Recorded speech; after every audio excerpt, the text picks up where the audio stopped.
Ladies and gentlemen, saints and ain'ts, everybody, including Lottie Dottie. It's your boy Retro. Let you know that registration for Mission 448 is open.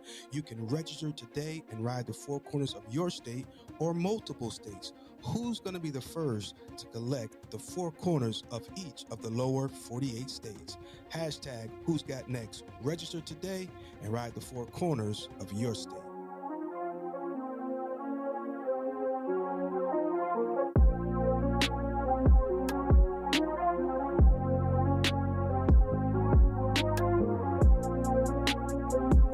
Going on over here? Talk to me. What we got going on? We got the Kingdom Alignment Motorcycle Ministry, Four Corners runs. Andre, Highway Dre. Highway Dre has completed not only North Carolina, Yes, sir. but he went on and did South Carolina. Just because he was in the vicinity. Right. It got so nice to him, he wanted to get where it was a little bit warmer, so he went on down to get him a few oranges. And a slice of key lime pie down in Florida. I did.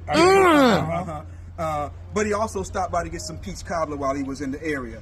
So he went to Georgia and did the Four Corners there as well. Oh my word. So Highway Dre, we love you, bro. Appreciate you. Hey, look. Let me tell you why I do this. Okay. Why do you wait? I got a question. Why do you do this? Why do you tell him why you do it? Because I can.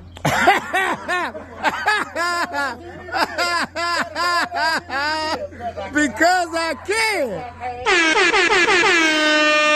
can. Gotta find the Retro Philosophy Show. It's getting ready to go live. Can't miss an episode.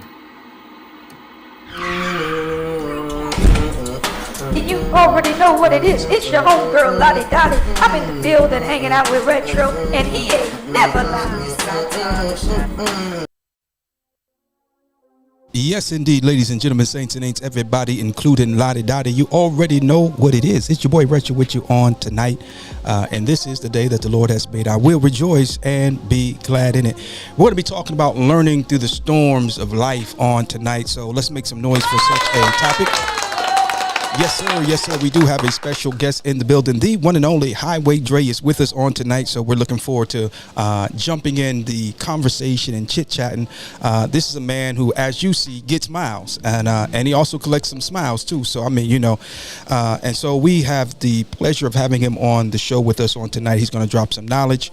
And we're just going to chit-chat. So, ladies and gentlemen, make sure you hit the share button. Let your folks know that the Retro Philosophy Show is on and live in color. And we got the one and only Highway Dre in the building. So, without any further ado, ladies and gentlemen, let's make some noise for the man, the myth, the legend, the one and only Highway Dre. What's going on? Let's make some proper noise. Yes, sir. Highway Dre, how you doing, bro? Hey, what's going on, Retro? All right. We just here chilling, man, taking it easy, like, you know, just like we should. You know what I mean? Yeah, so Yes, sir. we got a topic tonight. We want to dig into learning through the storms of life. So go ahead and introduce yourself, just in case somebody may be watching and doesn't know who you are. Hey, man, Andre Daniel. I got the handle of Highway Dre. Like you just said, man, miles and smiles, man. I like to ride. I belong to a club. Well, now I'm retired. Okay. I can't even say that anymore. I belong to a club called Street Soldiers, man. Yes, sir. Out of Rocky Mount, North Carolina. And you know, I love to ride, man. I like to ride, and I like to learn. I like to learn about riding and how to ride and do it the right way, man. And I like to just like you and I talk, man. We just talk about how different people do it. Yeah. And the way you should do it. And sometimes you don't know you're doing it. You might be doing things not so much as the right way, but the better way. Sometimes you talk to people like Retro, and you learn how you can do things better. Yeah. And learn as you go.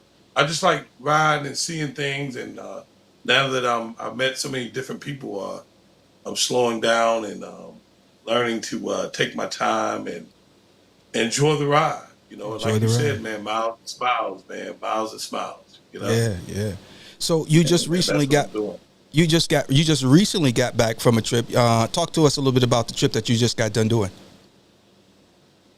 Oh yeah, man, I'm certified. I'm rain certified now. Um, I did. I just did what I call the first leg of the Mother Road, Route 66. Yeah. And it's just a small piece of what I'm doing this year. Hmm. Um, and it was just ducking storms, man. Every time Yeah. somebody called me, I say I'm out here ducking. I'm ducking mud puddles. Yeah. So it was a lot of rain, and as you know, when as people say, it's part of it. Riding in the rain is part of it, but you know, you have to be safe. You have to Hmm. be safe when you're out there, and you know, riding in the rain doesn't mean you have to ride in these storms and Right. these this severe weather. Hmm. I don't like riding in severe weather, but riding in rain is, you know, it's part of it. But you have to be safe, and you have to do it like I said, the right. We should do it the right way. Okay. And you know, you know how it is, man. If you take care of your bike, most Yeah. of the time your bike can take care of you. You That's know, a true statement. Yeah. right?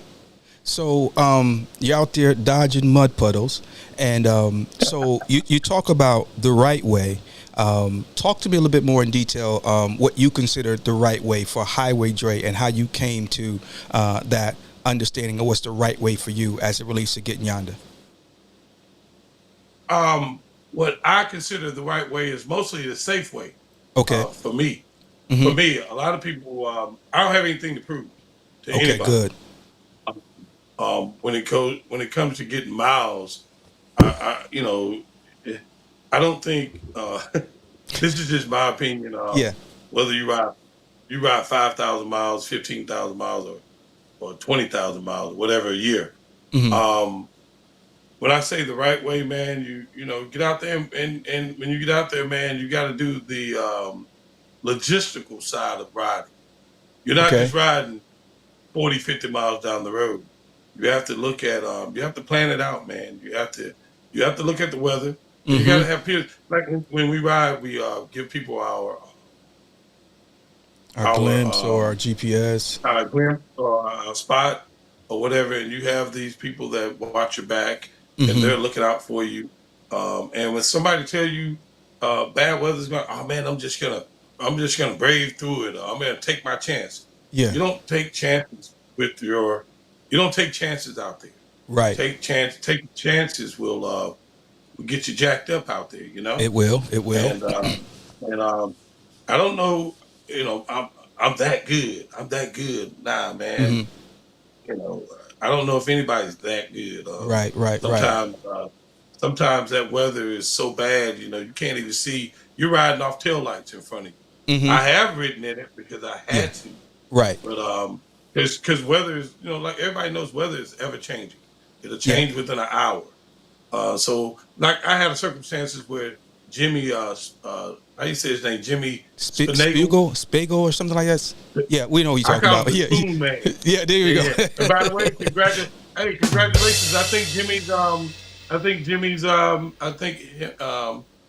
I think they're expecting their second child, man. I think they just Really? put it on Facebook. Oh Okay. yeah, yeah. Okay. They just had one. But Yeah. like he Yeah. called me, and as soon as he called me, Reef called me, Right. and I never once said, "Hey man, I'm just gonna take a chance." Hmm. Right then and there, I stopped. I looked at things, and if you got to go to bed, I think the boys made a post, and Crowbar was like, "Man, be safe out there." I'm like, dude, I'm looking out the window. I'm looking out the window right now. I'm already in the room. Yeah. So Yeah. yeah, the right way is take heed to what people tell you. Make sure you put your spot wallet, your glimpse out there, Yeah. and man, don't play with it. Don't play with it, man. And that's what I mean by the right way. Make sure your bike's ready, man. Don't go out Yeah. there with your bike jacked up, and go out there and take your time, and don't try to power through it, and just be safe and be careful because you're dealing with your life out there, man. And you What we only do get one of them. hey man, it's kind of dangerous, man. And Yeah. everybody ain't retro. You know, Come on riding now. through that retro rain that you was riding through. What was it, Sunday night? But yeah, man, you just Saturday. gotta Saturday night. Yeah. But Saturday you night. just gotta be careful.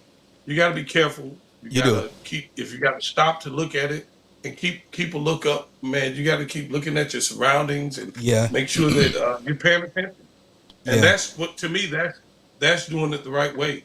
I mean, if you're going out there, those storms are out there, man. You can't be out there 15 to 20 days, 25 days, and thinking that you're not going to get rained on, Right. and you're not going to get caught in a storm. So yeah, you just got to be, and then get that gear.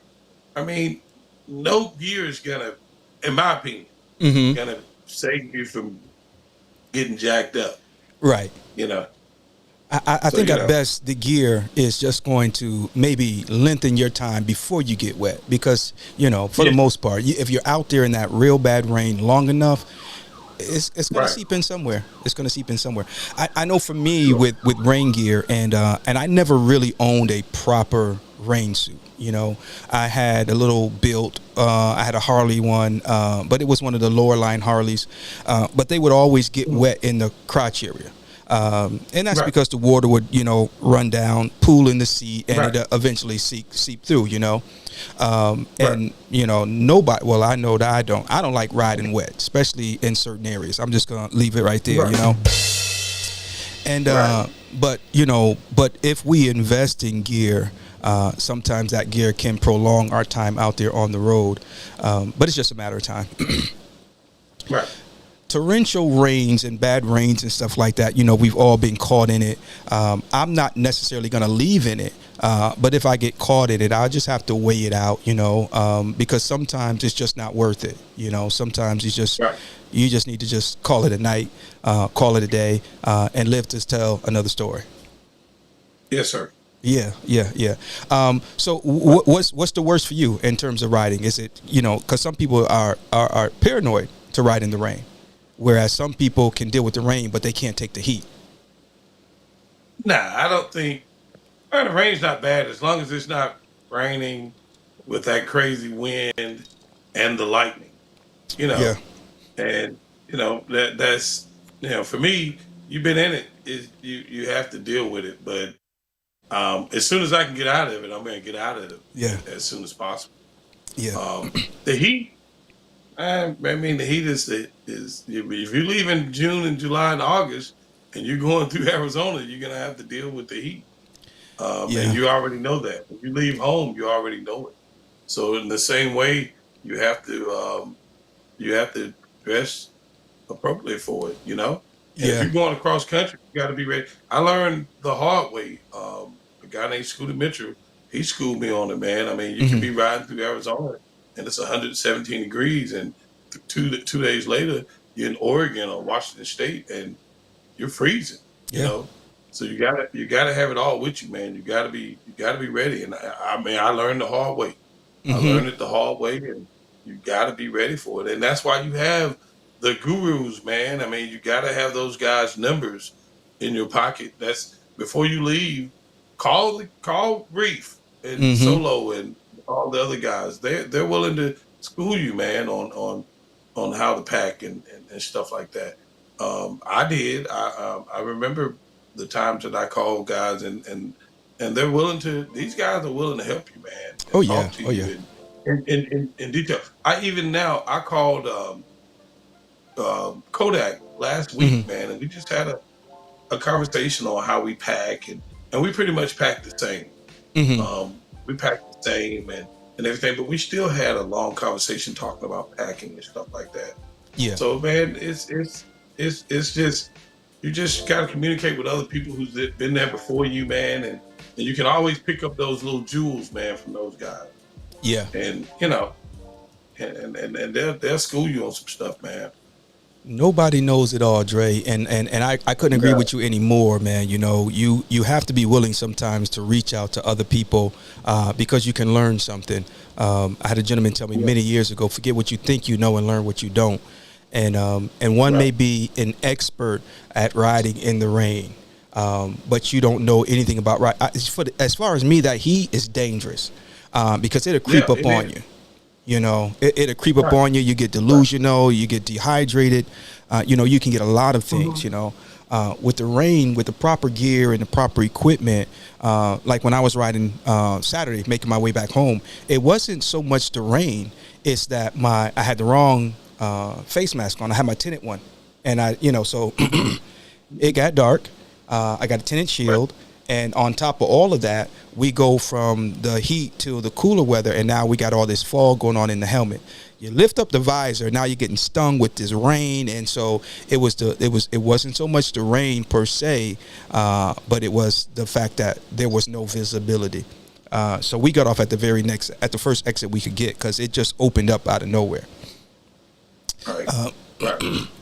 What's going on, Shaquilla? Let's make some noise for Shaquilla Bussey in the building. Also, we want to give a shout out to Carl Kashan, Mr. 73. But it looks like he might have elevated a little bit, because he said riding 80 miles per hour. So let me find out. Carl Kashan that upped his game a little bit. But Shaquilla says, I too learned the hard way. Those lessons stay with you. I think that's a good segue, because we're riding these motorcycles.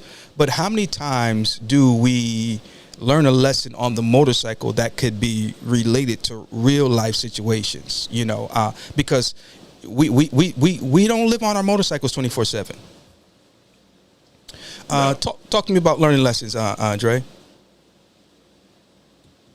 I think, man, that we always talk. We was talking about that mileage bully that you just mentioned a few minutes ago, right? Yeah. She and I had one of the best conversations I've had in a long time a couple of weeks ago.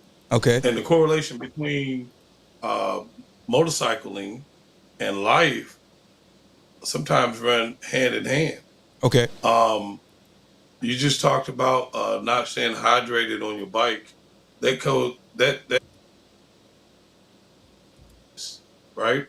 Mm-hmm. You have to be mindful about hydrating, and just like in life, man, you got to pay attention to detail, man, the little bitty things. You do indeed. Big Sarge is always talking about these certain things, man, about motorcycling and your finances and budgeting, and even about insurance and how did you do this with motorcycling, and then you got to be able to do that with your home, with your house. True. So you can talk about finances, about whatever, but that motorcycle life and your home life, it runs neck and neck, hand in hand. You got to be able to handle that the same way you handle this. And it's you got to be mindful of all the little details in life, the same way you have to be mindful of the little details in motorcycle.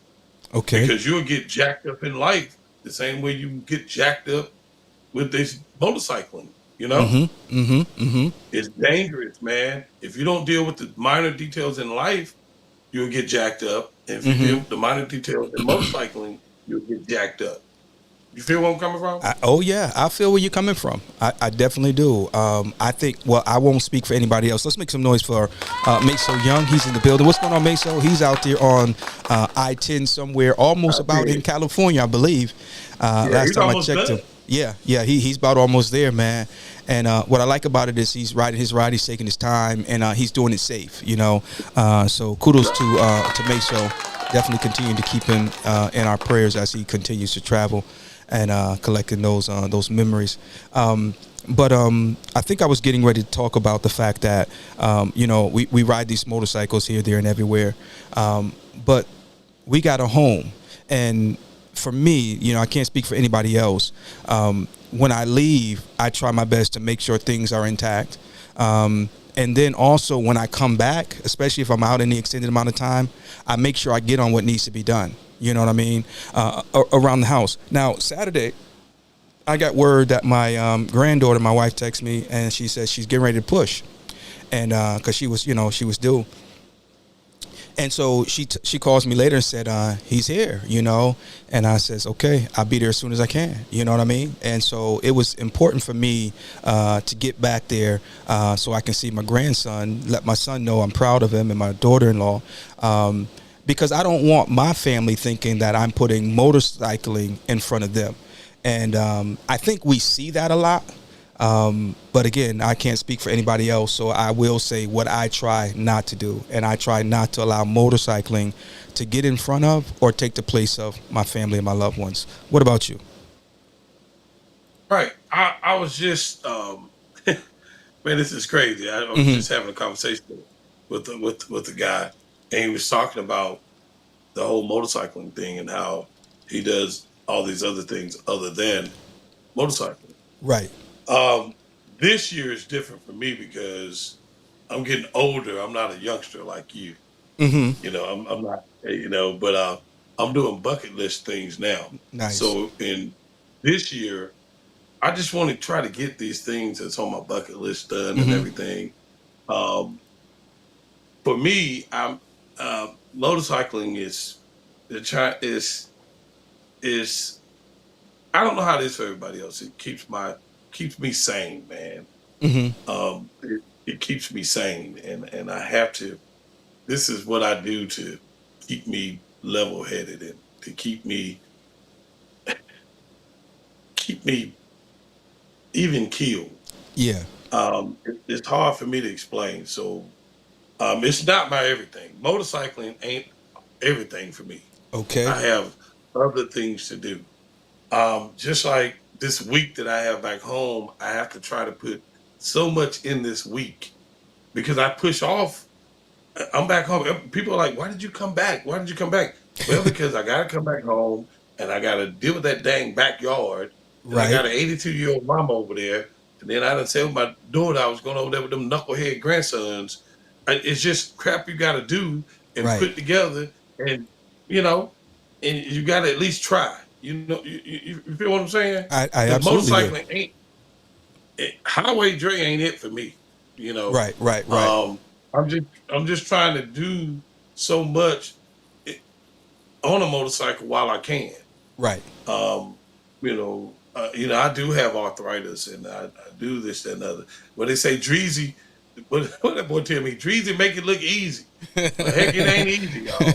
It ain't Yeah. easy. But yeah, I get what you're saying. Yeah, so I have to come back this week. I got to deal with that bike, servicing that bike all day today. Tomorrow I got to go to mama's house. Tomorrow afternoon I got to go to my daughter's house. Wednesday I got to do this. I just got a list of things I got to do. It's hard, but this motorcycle stuff better not be your everything. Right. If it's your everything, Pastor Retro, we need you. You need to have a show again tomorrow. Right. Talk Right. about Right. Right. if this is your everything. We need to have a talk about that too. We need to have a But talk nah, it about it. ain't my everything. Yeah. Nah, it ain't my everything, man. You know, I tell people I enjoy riding my motorcycle, but Jesus is my joy. You see what I'm saying? And for some, you would think that it's their everything. You know, without it, they just can't exist. And I'm gonna brag on a young lady real quickly, a Sunshine Rogers. You know, we had her on the show some time ago, and the thing about it that just made me so excited for her was she said that God told her to sell her motorcycles, you know, and focus on her marriage and just do, you know, what he was leading her to do. And she's still great, even though she's not riding her motorcycle. How many people, well, I'm going to say this and I'll move on. You can add to this or whatever you'd like to, but I wonder if there are some people that dread the day they can't ride their motorcycle anymore because their whole identity is in that Harley, that Indian, that Kawasaki, that whatever it is that they ride. What kind of legacy are you going to leave behind, Dre? Well, what I would hope is, I'll say this. This is not my Yeah. everything, and We lost you there for a second, Dre. We lost your volume. okay. Okay, there you go. You're am I back. back? Yep. I'll say this loud and proud. Okay. Motorcycling ain't my everything. For a long time, I thought that MCing was because Yeah. I threw everything into MCing, right? Okay. No, I hope that this is not going to be my legacy. And I'm glad you asked me that question. So right now on your live tomorrow, I have to do better. I'm not the best grandfather in the world. I can tell you that. I tell T-Rock and Old School that all the time.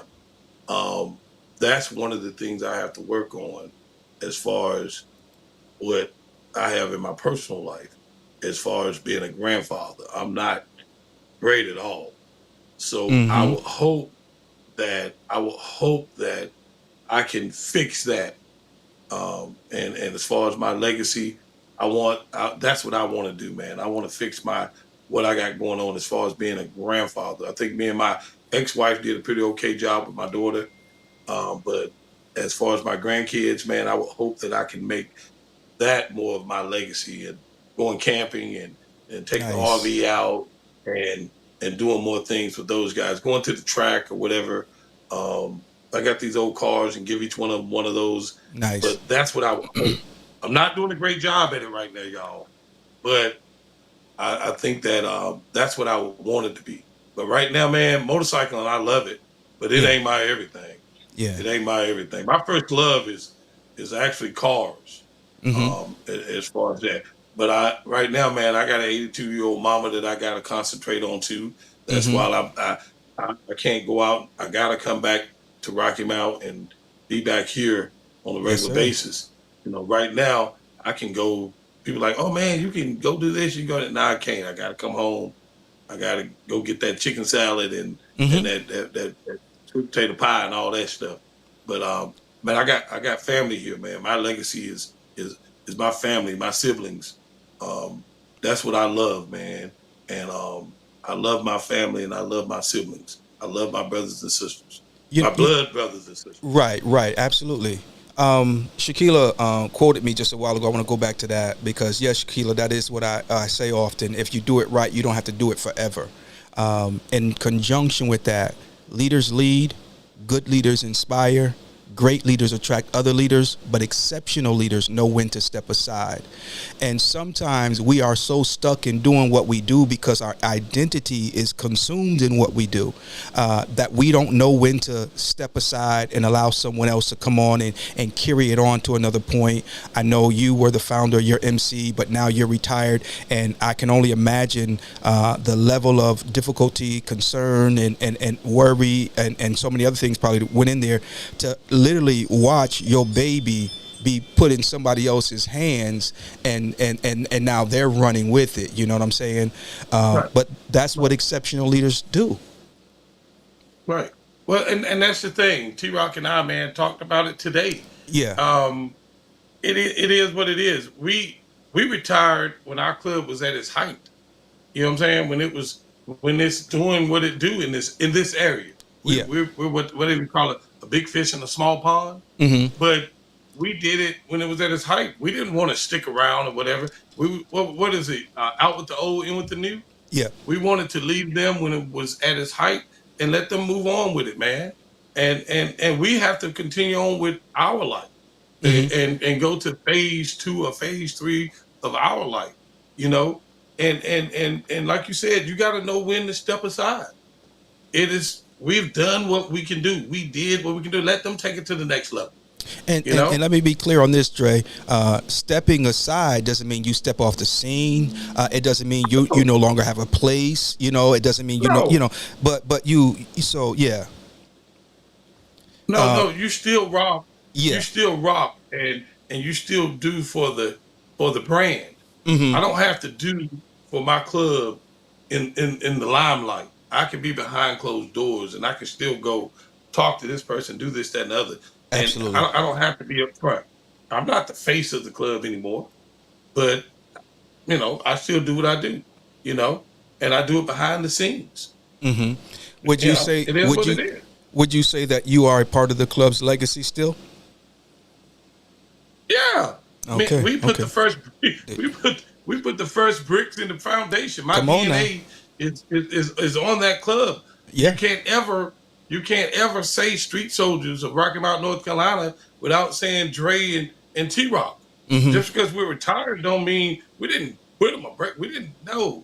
Right. No, our DNA. We literally put the first brick in the foundation. You can never not say. You can't say Street Soldiers without saying T-Rock and Dre. Right. So no, we ain't none of that. No.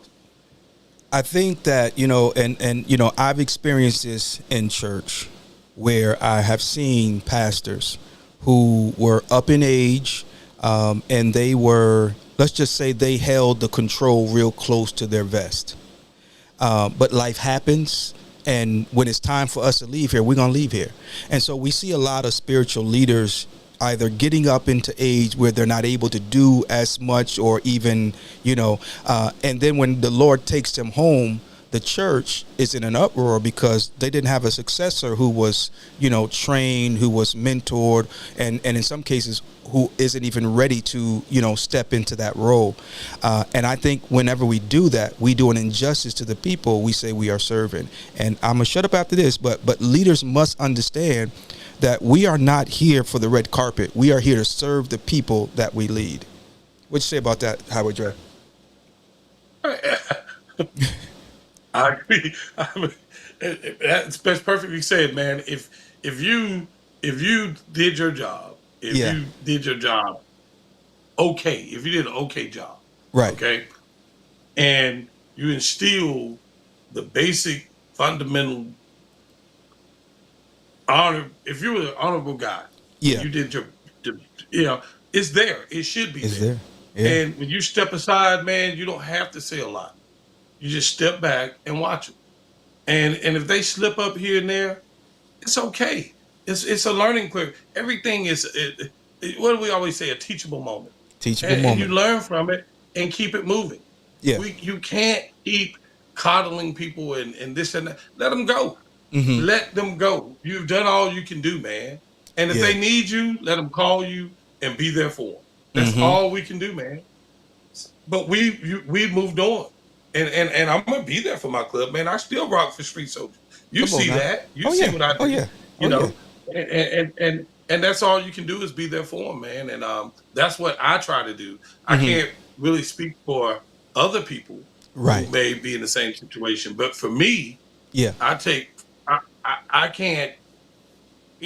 can't make them do anything. But what I can do is step in, and not even step in, but if they want me to, I can come in and be like, hey, what do you need from me? What do you want from me? Right. And if I have time, and I can do it, There you go. But I'm not gonna go in there with my chest out saying, hey. Right. Yeah. No. I wanna get to this comment here. Tank, what's going on, Tank? Let's make some noise for Tank.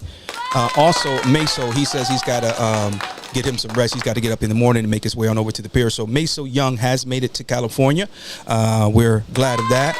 He'll get up in the morning, bright and early, make his way over to Santa Monica Pier, thus completing his I-10 to the end run. And so congratulations to you, Meso. Take your time, enjoy the rest of your ride. Now let's get to Tank. Now Tank says if you pass the torch, you will be in the dark. Light their torch so you both can see.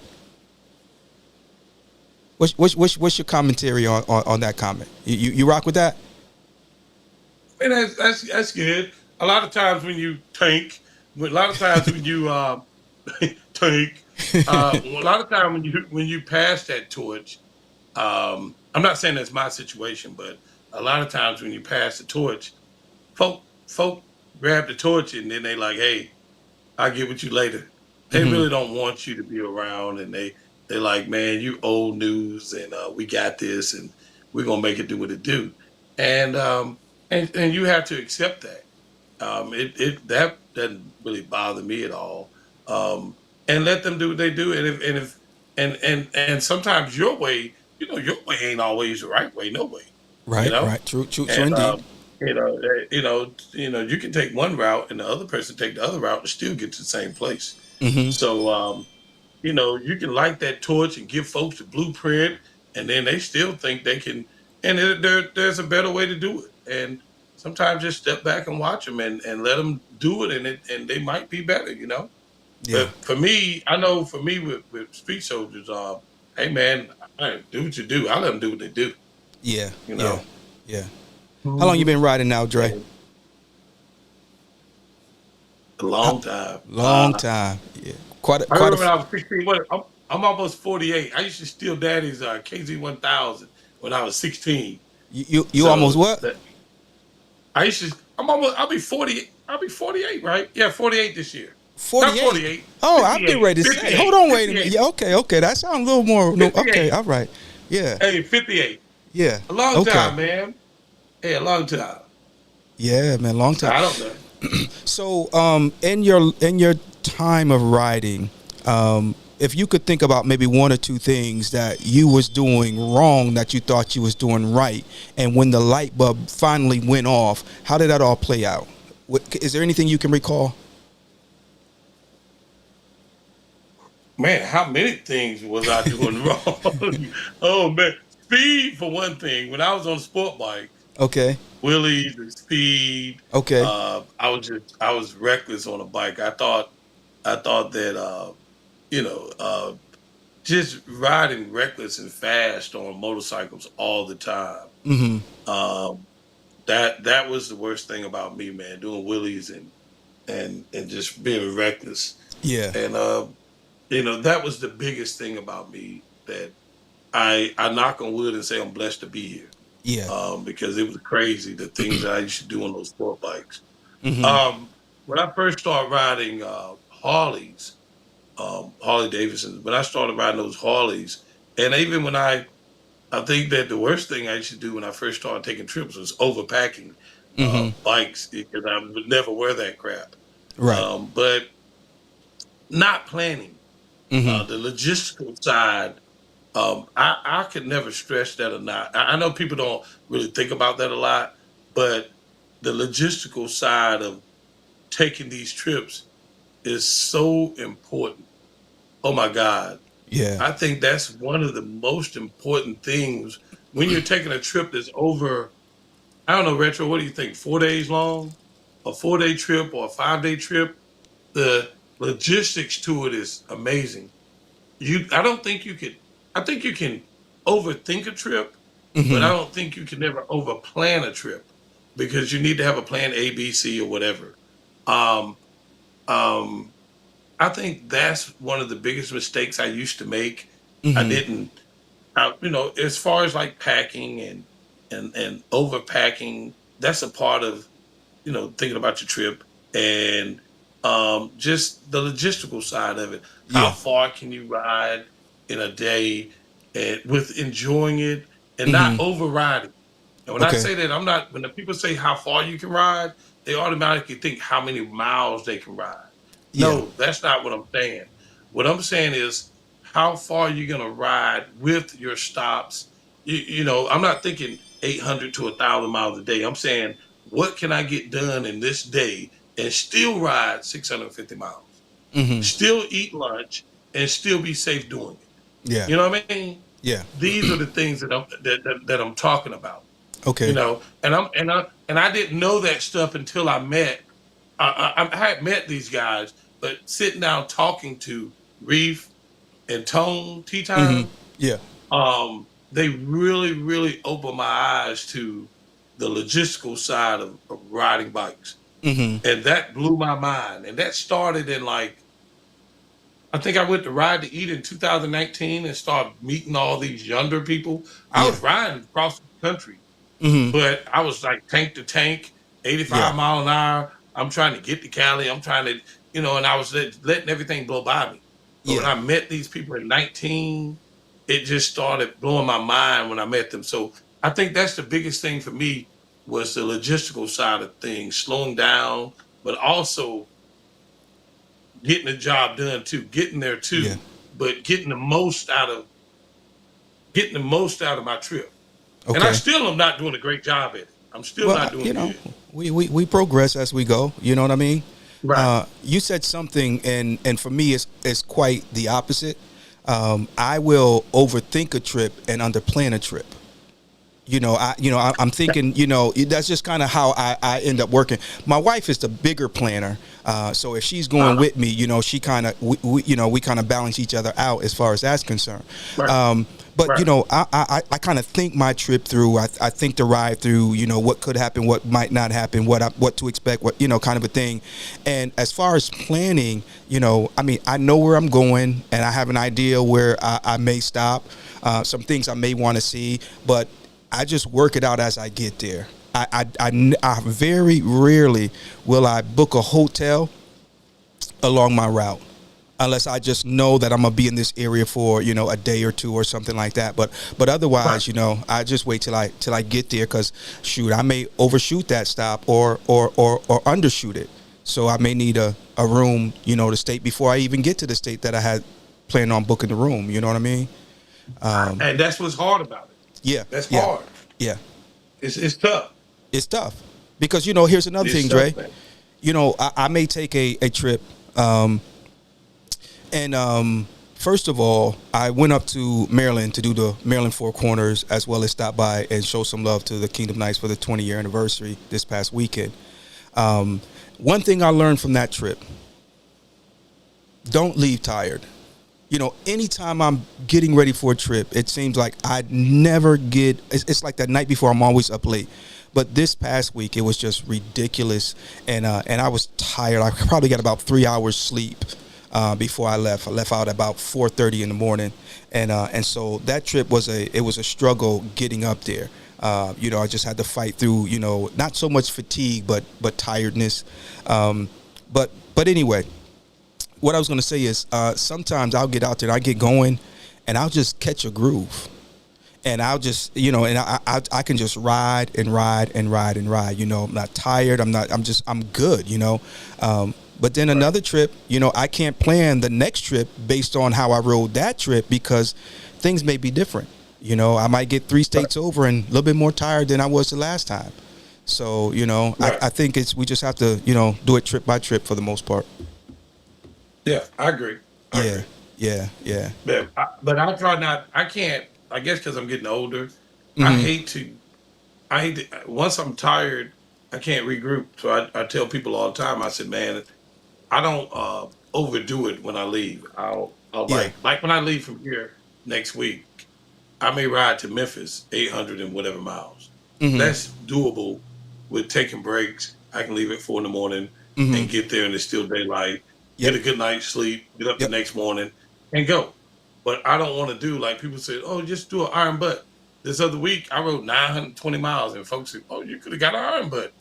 No. Mm-hmm. I did what my body allowed me to do. Yeah. But I'm like that too when it comes to planning. It's just tough for me. It's real tough to plan this stuff, and and then when you're looking at being gone for 18 to 25 days. Mm-hmm. You don't want to get wore out in the first few days because it's hard for you to catch up on your rest. Yeah. It's just hard. It's hard for me anyway. Yeah, I would agree. Couple things. I want to go back to the iron butt. I think everybody watching who rides has probably done 1 or 2 or 3 or whatever. But you can miss so much though, because in my opinion, the iron butt is all about getting there as quick as you can, riding as long as you can, as quick as you can. And so your destination is that 1,000 miles, and you can miss so many things in between. And so I just think that for me, it's more important to slow down and smell the roses, check out the scenery, than it is to just blow by there. Because you don't have time to stop for anything when you're doing the iron butt for the most part. When you ride, I know you said you ride tank to tank. Let's talk about the helmet procedure. What do you do when you get to, or at least you said you used to ride tank to tank. When you pull up to the gas station, does your helmet come off? Yeah, sure. Okay. When I ride tank to tank, I take that 5 minutes, man. I Mm-hmm. pull up. We all have a procedure. I pull up. I take my helmet off, Yep. and especially when I got to use the bathroom. Most of the time, I take the helmet. Now, sometimes I'll pull up and just get gas and go. Okay. But most of the times, 85% of the time, I'm going to pull my helmet off, Mm-hmm. pump my gas, go inside, use the bathroom, come back out, and maybe stretch or go in my bag and get me some water because I get ice from a cup, and then I get back on the bike, and then I'll blast off. I'm actually going to stretch my legs. Me walking in there and coming back helps me out. So I'm going to take that 5 minutes to stretch my legs. That's most of the time, and that's my procedure. I'm taking the helmet off. Yeah. Most of the time. I mean, I hear people say they never take their helmet off, and this, that, and other, and that's So who told us that? Who told us not to take our helmets off at gas stops? Why is that such a thing? That's them OG thugs, man. Them They OG used to do that, thugs. man. Yeah. Yeah. They do that, man. It's a lot of cats that do that. Okay. A lot of cats do that. And that's the point. You know, I think a lot of cats do it, and because they do it, other people think that that's the rule of thumb, and that's what you got to do. And if you take your helmet off, you soft. You know, you can't spend more than 3 minutes at the gas station. You got to fuel up like we NASCAR. You know what I mean? And if you're iron button it, I get it. You know, you try to save as much time as possible. But my helmet comes off at every single stop. I cover when I'm out there stepping, man. I just came from California.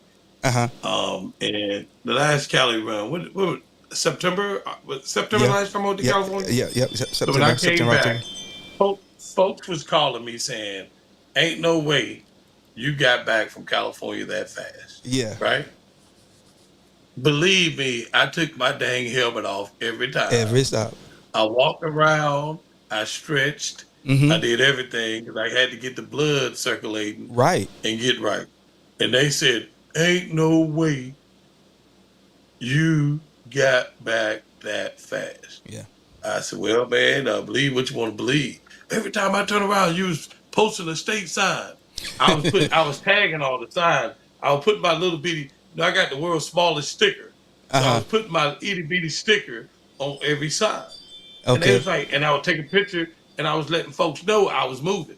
Yeah. And they said, "Ain't no way you got back that fast." I said, "Well, 90 mile an hour is what I ran. I ran 90 mile an hour from California back to Rocky Mount, North Carolina." Your bike is and still. They said, "Ain't no way."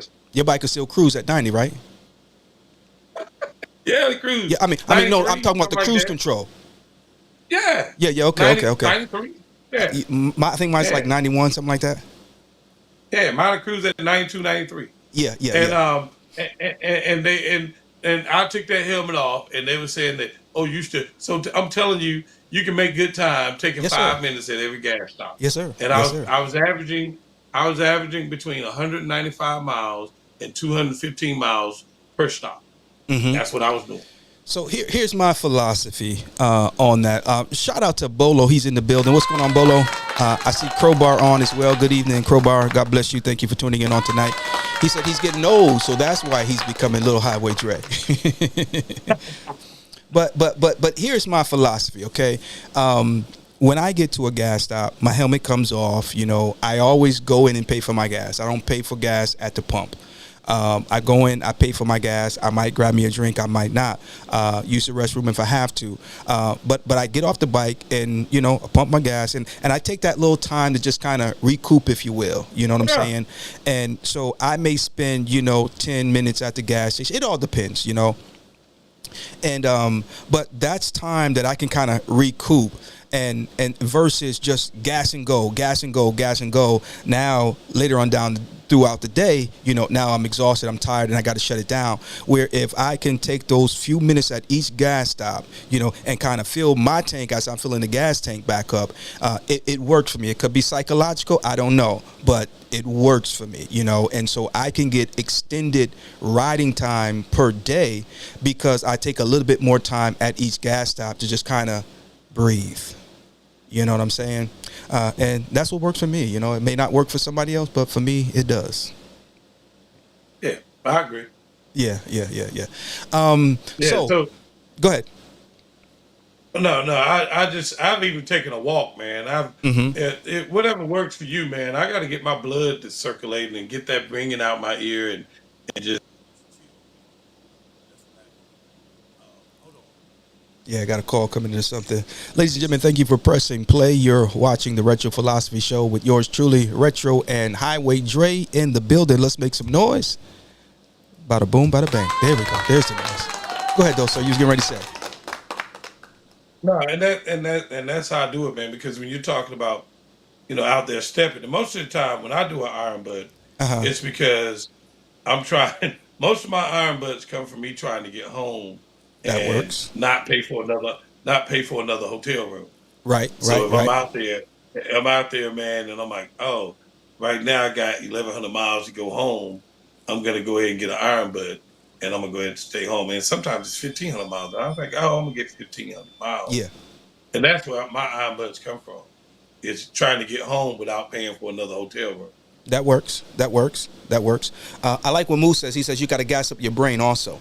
And that's true too, you know, because sometimes, you know, we think ourselves tired and we become tired, and so yeah, you got to gas up your brain as well. Let's switch gears a little bit, Highway Dre. Let's talk about the Four Corners. You launched out, I think it was year before last, maybe? Was it year before last? Yeah. Yeah, I think it was year before last. And so how many corners did you knock out on Mission 448, Four Corners? Man, I quit on you, Retro. Hey, you didn't quit. You started out, you was banging them out, man. I think you knocked out, what, 4 or 5?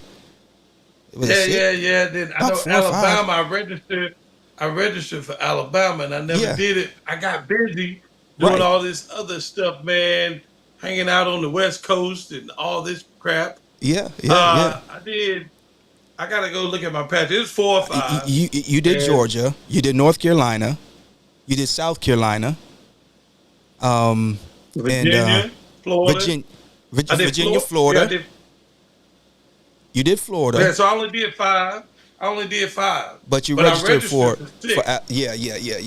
Yeah, and I got so busy, and that all that stuff was coming up back to back, man. And I got so busy. Every time you turn around, when I had planned to do it, other stuff came up. Whether it was engine blowing up in my truck, and you know, been there, done that. Stuff. So now But you knocked out 5. You knocked out 5. Yeah. Trust me. You trust me. You. I know you got me, man. I just want to talk about, because you did South Carolina, and I think when you did South Carolina, you underestimated it. Yeah, I did. It's first of all, those I'm one of your biggest fans when it comes to doing these things. I keep telling people to do them. Yeah. Especially your own state, because you'll actually learn something. I bet you'll learn something about your state. Absolutely. I promise you. I hung out in South Carolina, worked a lot in South Carolina. I ride through South Carolina, and I learned so much about South Carolina and Georgia. Georgia, I think Georgia was nice. Georgia was nice. Georgia it was really nice. It was. Virginia was nice too now. But these states doing them, man, is awesome. And I recommend, I tell people all the time, do your own state, because it's pretty good. It's real good. But yeah, man, South Carolina was a little bit more than I thought. I was like, oh, I'm going to do South Carolina, knock it out. Yeah. Yeah, no big deal. And I'm going to fall right into Georgia, right? Uh-huh. Yeah. It was a little bit more time consuming than I thought. Yeah. And but it was good. It was good. Yeah. So you knocked out several of those, and then I think, what was your next biggest trip after you knocked out those 4 corners? Was it the California ride? I did I did Florida 4 corners. Yeah. And then I was headed out for a big ride, and then my bike had some difficulties. Right, that's right. Had to get it fixed, and then I came back, and then I had another problem, and that fell to the wayside. Then I think I did the Three Flags. I did the Three Flags Classic.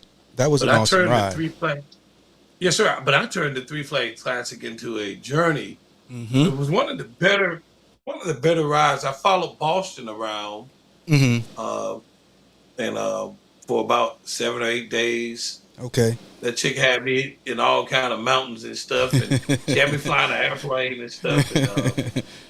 And then after, you remember, I did the Three Flags with you guys, and that was an experience, man. It really was.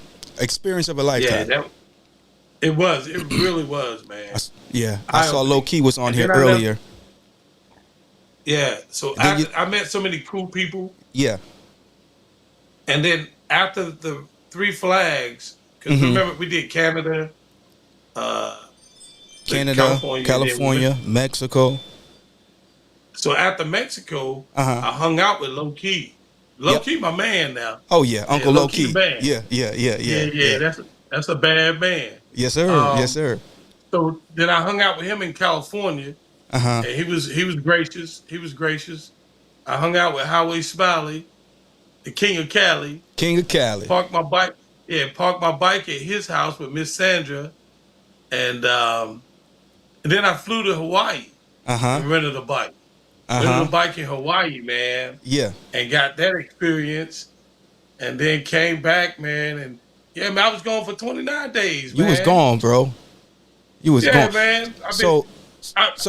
So you got Hawaii. Have you done Alaska already? No, because you know why? I'm being bullied, right? They told me, they said, no, man, you Highway Dre, you can't just go to Haida and get the picture. You gotta get the full Muncie and ride through Alaska and go across. And I thought about it, and that's a dream of mine. That's on my list. Yeah. So that's next year. Okay. Next year I have the plans already ready to Gotcha. do that next year. Okay. I couldn't fit it in my plans this year. Financially, I couldn't do it this year. Come on now. I couldn't put it in there. I had a window where I could fit it in, but my money, I already got my change jar. I'm gonna change that in Thursday. Come on now. Some tires to sell. Come on now. I got some tires to sell. Look at it, bro. man. I ain't mad at you, man. But I couldn't do it this year. Can't do it this year. But next year, I got a big trip planned to Alaska. It's one of the rides that I really want to do, and I want to do it. I want to go all out with Alaska. You know what I mean? Yeah. So yeah, I didn't just want to ride. So that's the reason why I haven't done it yet. Okay. And that's the only reason. So next year I'm gonna do it. So that'll be so right now you got 49, and once you do Alaska, that'll be your 50. Right. I just didn't want to do take the picture at the sign. Yeah. I wanted to ride Alaska. Gotcha.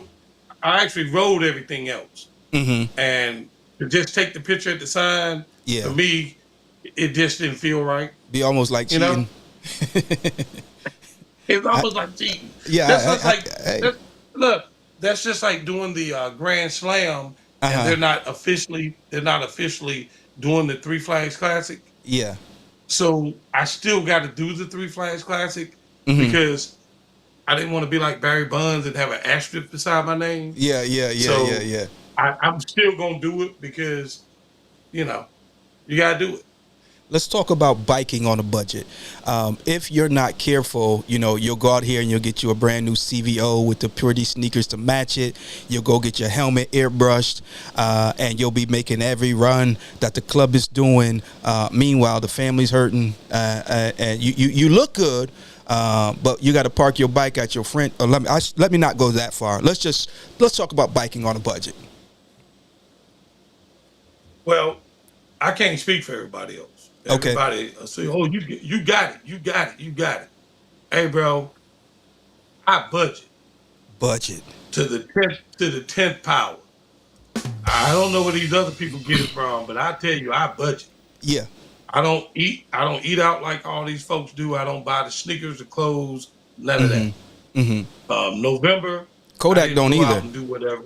Kodak don't Say either. again? Kodak don't either. He still got his army socks. He's watching. He just tuned in. What's going on? What's going on? Yeah. What's going on, Kodak? Hey, me and Kodak just talk, man. Me and Kodak, we like-minded. Me and you, we like-minded. Yeah. Yeah, but you make it look good, but nah, man, you got a budget. For me, man, even when I pack, man, I take my water, my juices with me, my snacks. You do. I save $1 every chance I get, and the best way I can, man. Hey, man, because of my hobbies, I don't have a new car with a car payment. I ain't got no car payment. Right. But because I like my little hobby, and I'm serious about my hobby, man. Yeah. But nah, man, we cut corners, man. I put a car together, sell a car. I cut corners, man. I don't eat high dollar stuff, man. I eat at my mama's house, man. Come on now. And yeah, man, I don't do this party and stuff, man. I smoke cigars, but I order mine. Yeah. And but you just cut corners where you can, man, and you do the best you can. It definitely costs money to get across these state lines, but like you just said, you do what you got to do what you want to do, and yes, sir. And so biking on a budget, I must say, it's not anything to be ashamed of. I bike on a budget, you know what I mean? Yes, sir. Yeah, I do indeed, man. I do most of my own repairs. I mean, I'm able to. Some people are not, so they have no choice but to, but I've learned how to do certain repairs. If I have to pay for a repair, I'm not paying for the repair. I'm paying for the lesson. And I promise Yes, you, sir. the next time I'm be able to fix it myself. I watch it be done one time. Hey. Come on now. Yeah. Hey, Yeah. when we get off this thing, I'm gonna take a picture. I'm gonna put a picture on Facebook. Yeah. My dang bike. Hold on. Yeah. Yeah. Yeah. Hey, I'm gonna put a picture. I'm gonna put a picture of my bike with the tank off and the Mm-hmm. wheels off and the forks off and stripped down Yeah. because I'm doing it all myself, man. Yep. You know what I'm I, saying? I, I was paying So over $400 every time I replaced that rear tire. no. I seen a yeah. I was. I had to take that thing to Harley, and then I got a indie shop. He used to be a master tech at Harley. He's got a shop down in Mooresville. He does good work. He knows his stuff. So I was taking it to him. But then I said, I had thought about it, and finally I pulled the trigger and went dark side. So I run a car tire on the back of my motorcycle now. I ordered the tire. It gets shipped to the house for a little less than $80. I take it up to my man. He puts it on for about $50. And then I'm Gucci. And I get, like right now, I'm at about maybe, I think 7,000 miles on that tire. And it's still got plenty of life in it, So I'll see. My last one, I think I rode that one to California on that car tire. Yeah, I think I did. I want to say I got about 25,000 miles out of that one. And I was cool with that. Yeah, I was cool with that. I need to go dark side. Oh man, and when I tell you the handling, like I was saying, Saturday I caught in that rain. The bike handled the rain like a charm. I mean, it does, So if anybody's out there thinking about going dark side, I'd say do more than think about it, because it's so many benefits coming from running dark side. Yeah, and so that's another way for me to bike on a budget. Hey, I buy tires all the time online. Yeah. And when people have brand new tires, like I probably got 6-8 tires out there. You know how much it cost me to put my tire on today, man? $24. Nice. But I had the tire, and I got another tire out there for the back of my bike. Yeah. And when I run across the deal, like my boy just ran across the deal, took brand new tires off his bike. He sold the rims and tires for $100. Ooh. The front and rear tire with the rim for $100. Wow. Brand new. Wow. It's crazy. Yeah. So, but yeah, I do stuff like that all the time, man. And it is what it is, man. But yeah, I bike on a budget. Yeah. And I'm not ashamed of it, But you also RV too, though. Man, I tell you. Come on now, man. I make it look good, don't it? You make it look good, man. I said, good Lord. Yes, sir. Hey, I ain't mad at you, bro. I ain't mad at you. Now you pull a trailer. Sponsor. I got a little. My brother helped me get this little trailer that you can put the bike on, the golf cart, and then it's a dolly. But I've never pulled any. I pulled a bike in the golf cart, but I never pulled a car. Okay. Yeah. That's what's up. I ain't that serious. I'm a rookie, man. I'm a rookie at this, man. Yeah. They got to start somewhere. Yeah. Got to start somewhere. What is the greatest lesson you've learned in life? Could you think of one? Bro, you don't want me to start talking about the lessons I learned in life. Hey, we're talking about learning from the storms of life. Hey, man.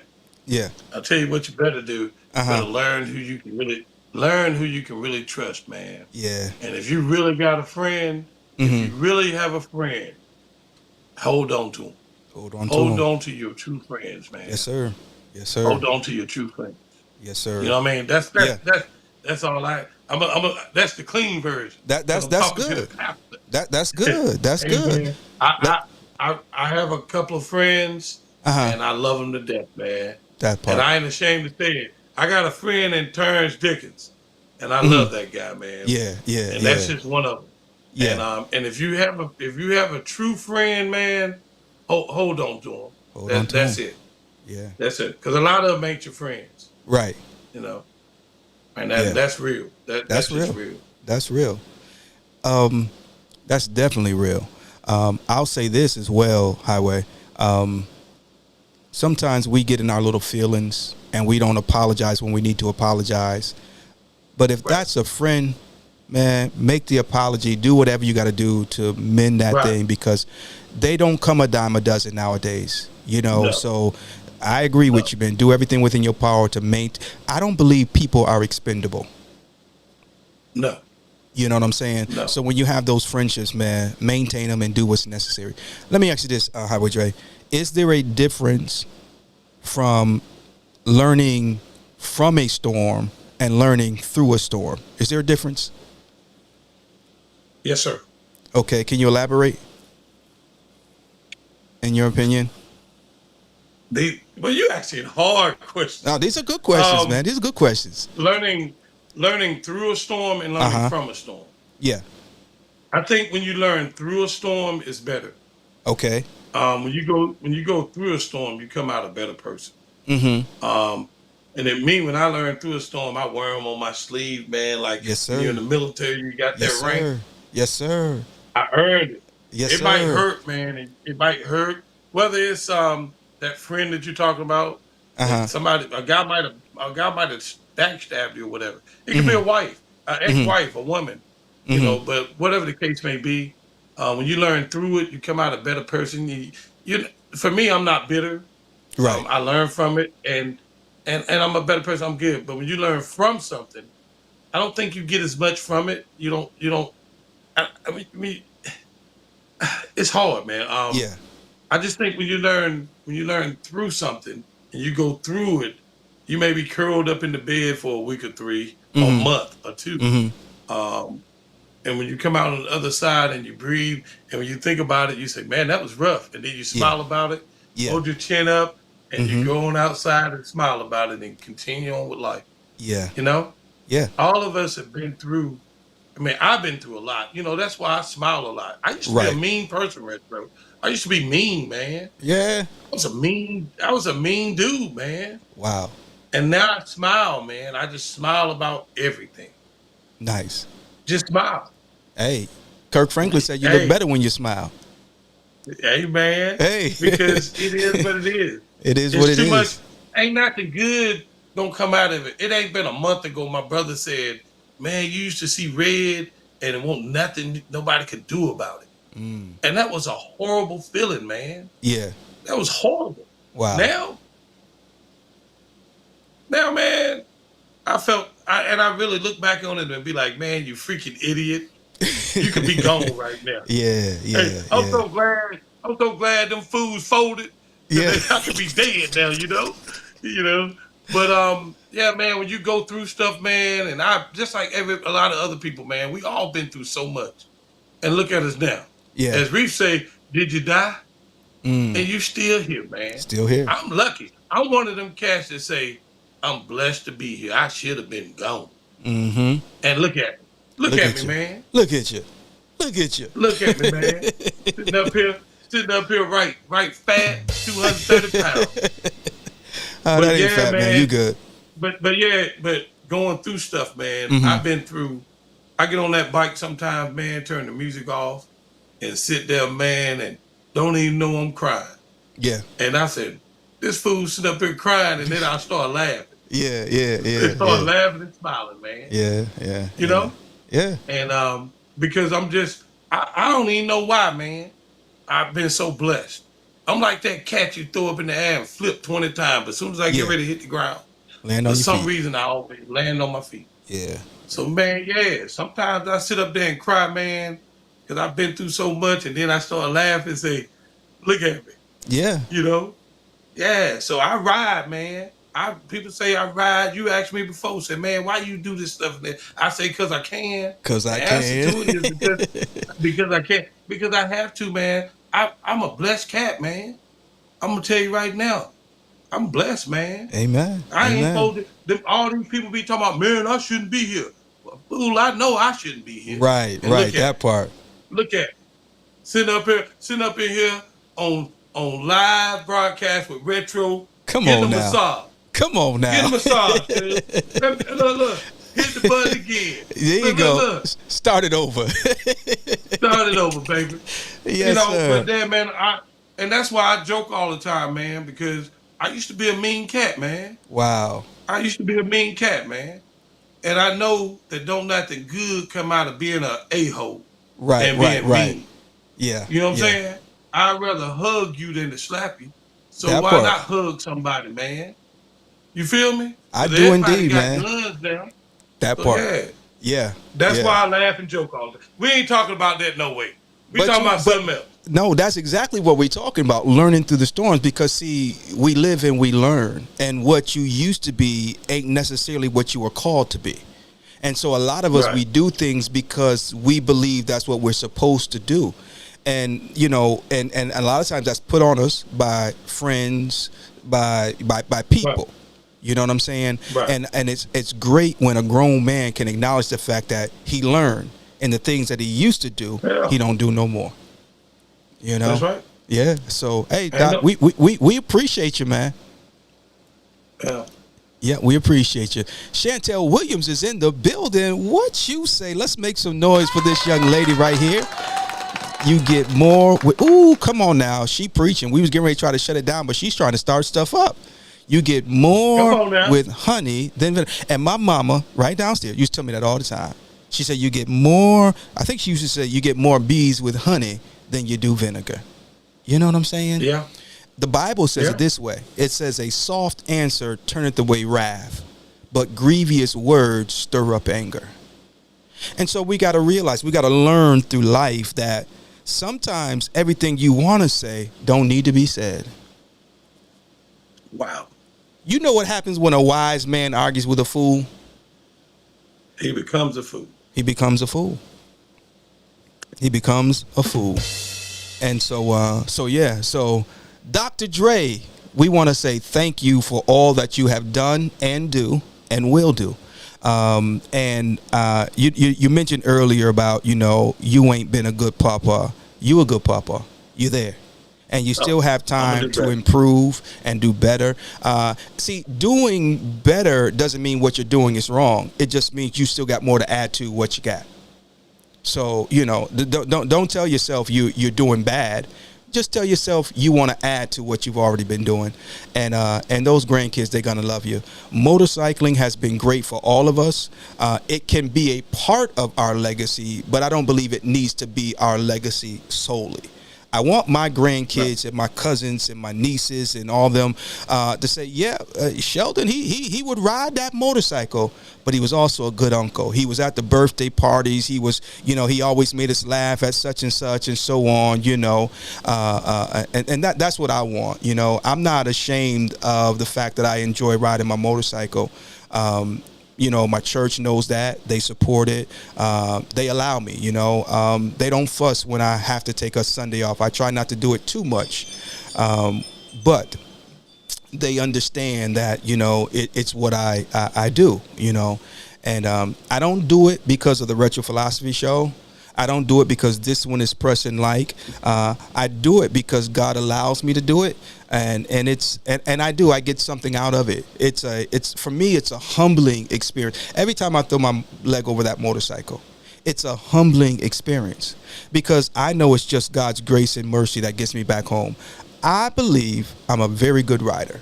I believe that I'm pretty, skilled on my motorcycle. I believe I can handle it pretty well, but that is not what gets me home.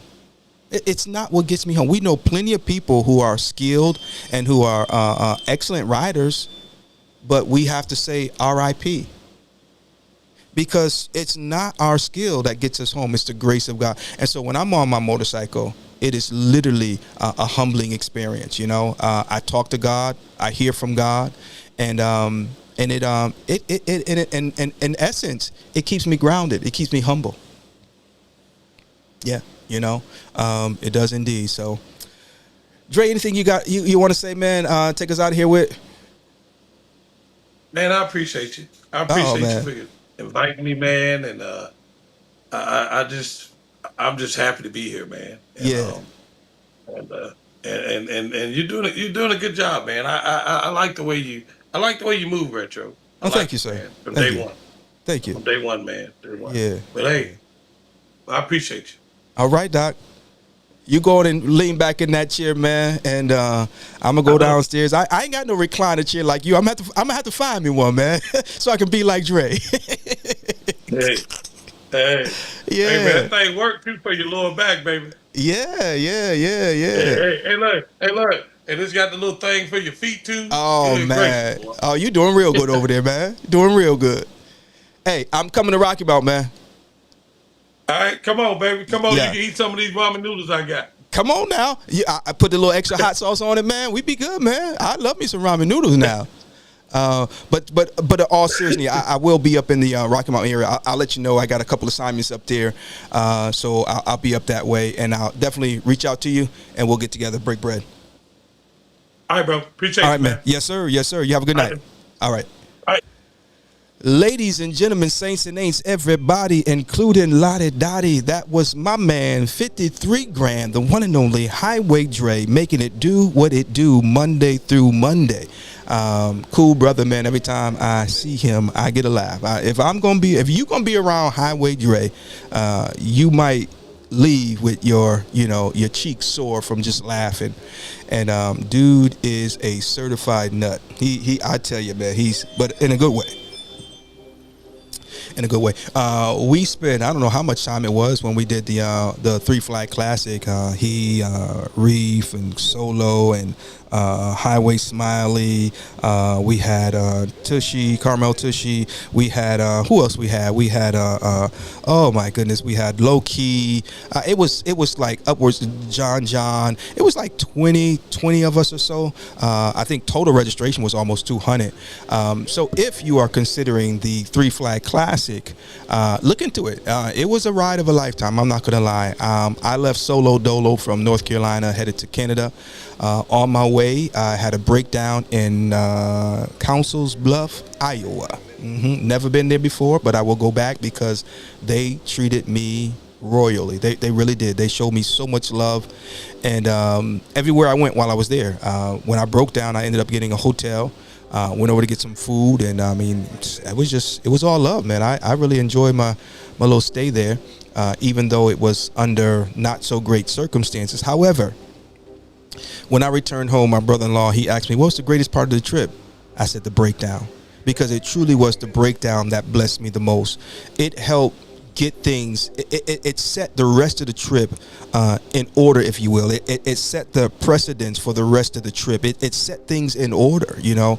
I never forget getting off the highway. I was getting off to get gas, and I heard this crunching, grind like snap noise.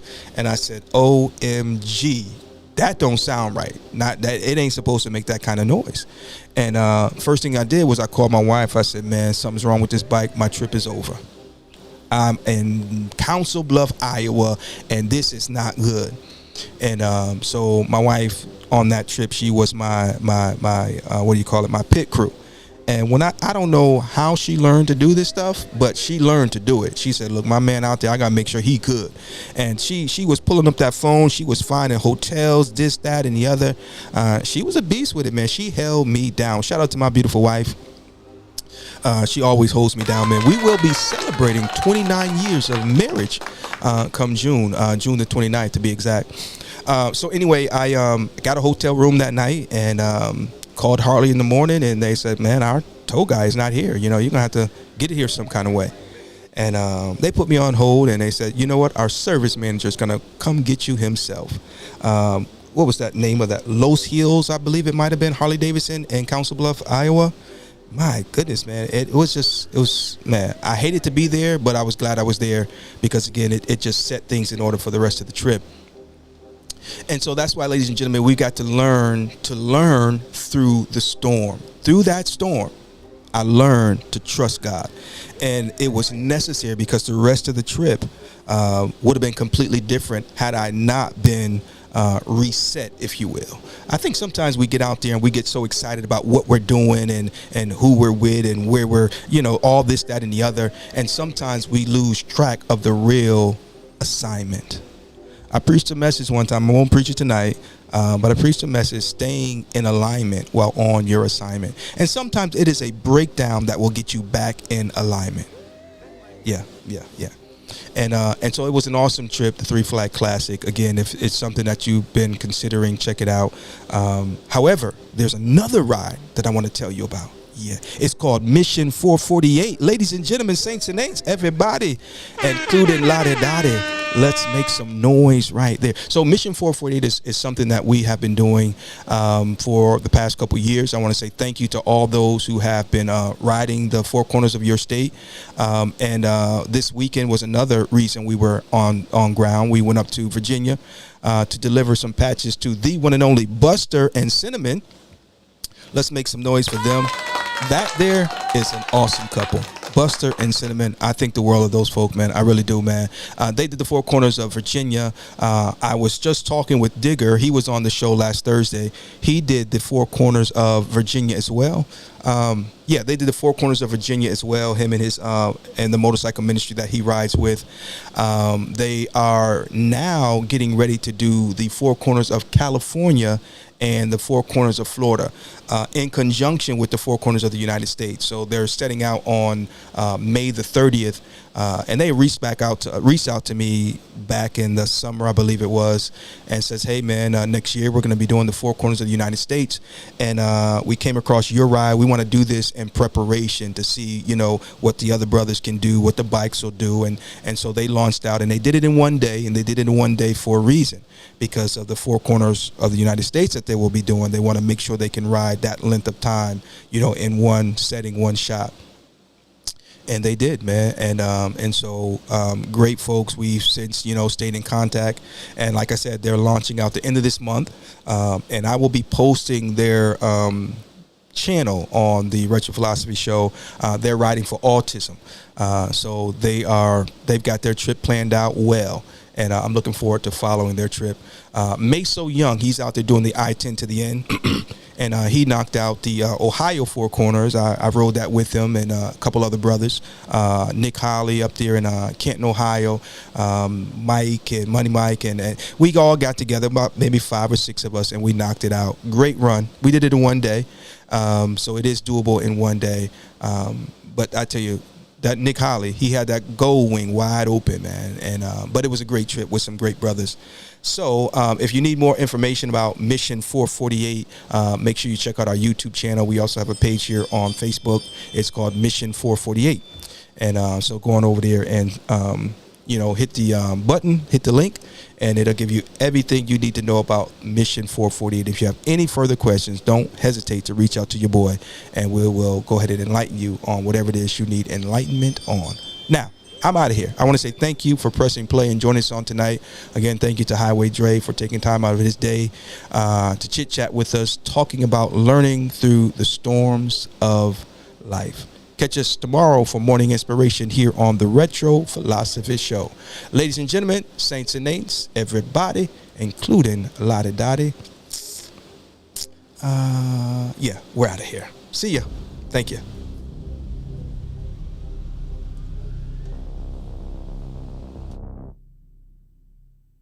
Ladies and gentlemen, saints and ain'ts, everybody, including Lottie Dottie. It's your boy Retro. Let you know that registration for Mission 448 is open. You can register today and ride the four corners of your state or multiple states. Who's going to be the first to collect the four corners of each of the lower 48 states? Hashtag Who's Got Next. Register today and ride the four corners of your state.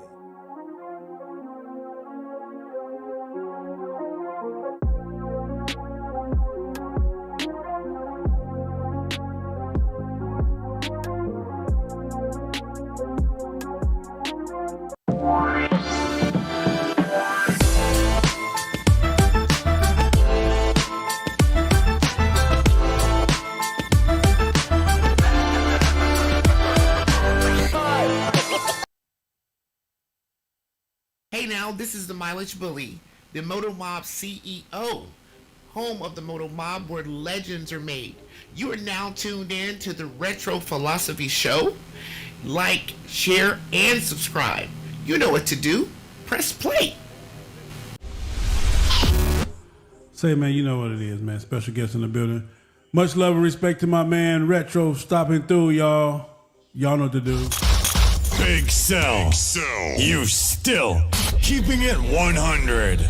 I suffer from a disorder where I tell the truth and it pisses people off. I done said all I got to say. No, I know. A lot of people like to hold back, but I don't hold back nothing. I tell it just like it is. Ladies and gentlemen, boys and girls, this your man Kodak, the most hated, coming to you live from the Retro Philosophy Show, where I always listen to my man, 50 Grand, Pastor Retro. You know what it is.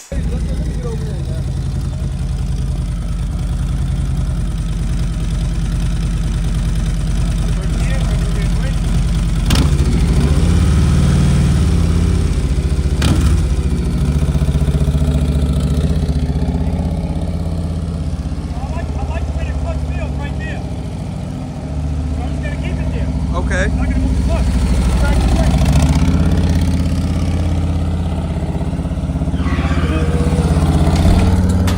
You already know what it is. It's your homegirl, Lottie Dottie. I'm in the building hanging out with Retro, and he